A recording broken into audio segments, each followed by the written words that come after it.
Hola ladies, it is Wednesday. Let's appreciate the tea. So today comes to you in some amount of parts. The first thing that I have to address is, Kaylina, I'm totally fine with accepting a punishment if I did not complete the challenge, but if this is the challenge you're referring to,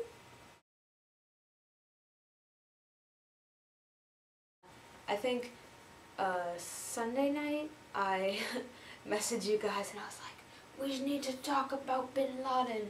And I think that was more because I live in New York and I moved to New York 2 months before 9/11. So I think that, like, in general America was completely affected by 9/11, but I think I was slightly more like affected, so I had a lot more like thoughts on this topic. What I think about it is that obviously 9/11 was a really, really horrible tragedy. I mean, I was on my 3rd day of kindergarten, which I would have been about 5. If this is where the Twin Towers were, I'll put 2, just like a few blocks away, I was probably about here.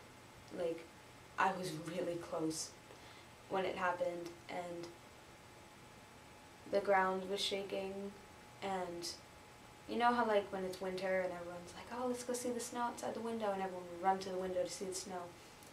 Well, everyone was running to the window to see the ash, and they treated it like a fire drill, and they had everyone go out in front of the building, and my mom was, thank God my mom was there. She was there that day in the building.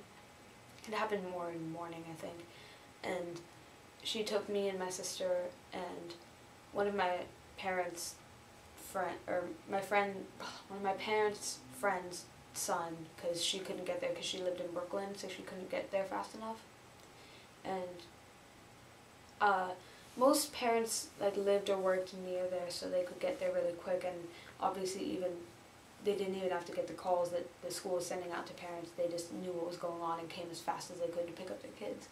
And there were some kids whose parents couldn't make it fast enough, and the flipping toilet, it does this noise. Does anyone else have that noise? Because it really bugs me.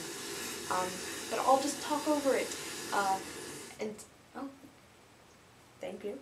The kids who her parents couldn't make it fast enough, they went into the basement with some of the staff.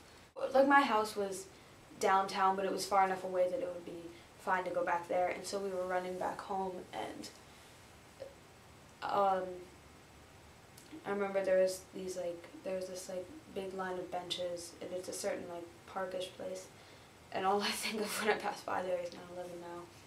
But by the time we got to there, my parents realized that I couldn't run fast enough, and they put me in a stroller, and I fell asleep because I really just wanted to wake up and have it be a dream. I didn't want that to be happening, and I didn't quite understand until a little while after, and I had to go to a different school for a few months, and I couldn't live in my house for a month. And especially since I had just moved there, that entire year I kept saying, I want to go back to Boston. And I was about to go to bed on Sunday, and my dad, who is obsessed with Twitter, he told me that I need to come and turn on the news, and I did.